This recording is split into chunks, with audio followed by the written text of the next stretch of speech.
for security breach. Now the details. I am Dele Agadumo. Following the recent cholera outbreak in some parts of Lagos, the Lagos Water Corporation, LWC, has initiated comprehensive measures to safeguard public health and ensure access to safe drinking water across the state. Lagos Water Corporation Head Public Affairs Unit, Kehinde Fashola, said the corporation has commenced an extensive water sampling and quality monitoring campaign throughout the state. Fashola said the proactive initiative aims to assess the safety and potability of water from various sources, thereby identifying potential health risks associated with contamination. He urged the public to refrain from consuming water from unreliable or untreated sources and encourage residents to bring water samples from their homes or public spaces for testing to the qualified teams at the Lagos Water Corporation headquarters, Ijara. Fashola added that Lagos Water Corporation remains committed to providing safe and clean drinking water to all residents of Lagos. The Chief of UNICEF Lagos Field Office, Celine Lafoucreur, has called for extensive measures to protect school children, noting that concerted efforts must be made to prevent disruption in the academic calendar over the spread of cholera. As schools resume from the midterm break and the summer holidays on Wednesday, there are fears the pupils may be at risk of contracting cholera. Public health experts had noted that the disease, which broke across the country last week, could spread fast in schools if preventive measures were not in place to prevent it.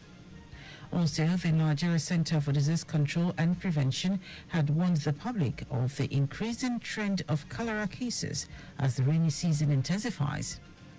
The NCDC stated that from January 1 to June 11, 2024, over 1,141 suspected and over 65 confirmed cases of cholera, resulting in over 30 deaths, had been reported from 96 local government areas in 30 states.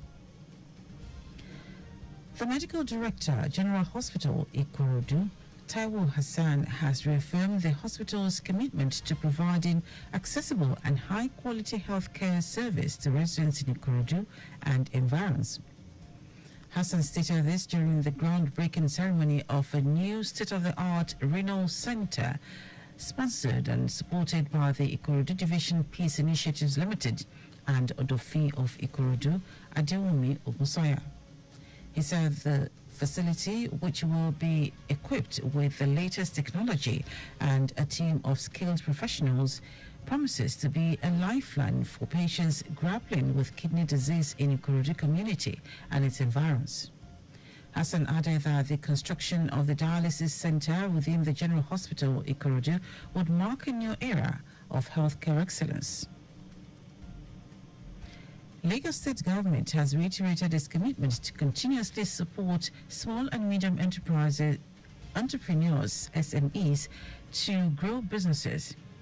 Speaking at the final day of the Lagos Tourism and Niger Brand Chic Trade Fair in Ikeja, the Special Advisor to Governor Babajide Sanwo-Olu on Arts, Tourism and Culture, Idris Aregbe, said the trade fair has changed the lives of the vendors and impacted their businesses positively.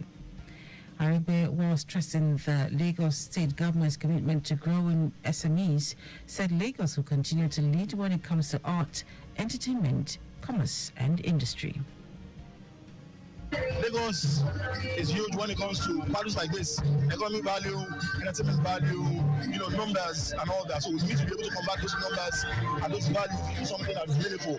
And that's what we've done here too, the last 30 days to support SMEs. Also speaking at the event, founder of Niger Brand Chic Trade Fair, Dele Agadumo, said the 2024 edition was impactful, especially on vendors, commending Governor Sanwo-Olu's administration for the success of the trade fair. Agadumo said over 300 million naira was realized the first day of the fair, describing it as one of the best ever. Message to all business owners is continue to keep up and be consistent in what you do. Your day to shine will come in soon, and continue to be pushing your business, be visible. For Lagos State Tourism, we really do appreciate you. We thank you so much. Lagos State Governor Sanwo-Olu, we thank you so much for this partnership. Some of the thousands of vendors and participants who took part in the 6th edition of the fair, tagged Buy, Sell, Network, described it as a success and remarkable. They commended the Lagos State government, particularly Governor Babajide Sanwo-Olu, for providing opportunities for vendors to transact business successfully during the trade fair.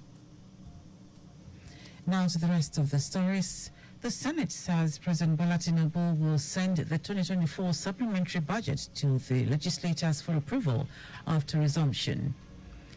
Senate spokesperson Yemi Adaramodu said the 6.6 trillion naira supplementary budget, although still being computed by the executive, would be sent to the National Assembly after its July 2 resumption. During his May 29 speech to the joint sitting of the Senate and House of Representatives at the National Assembly complex, President Bola Tinubu said the government would soon present the supplementary budget for the 2024 fiscal year.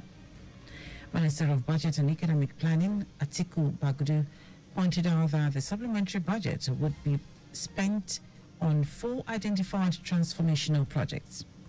Bagudu added that the federal government also plans to fund the rehabilitation and expansion of dams and irrigation schemes to support increased production within the economy, noting that more money would be spent to support compressed natural gas, CNG, and liquefied natural gas.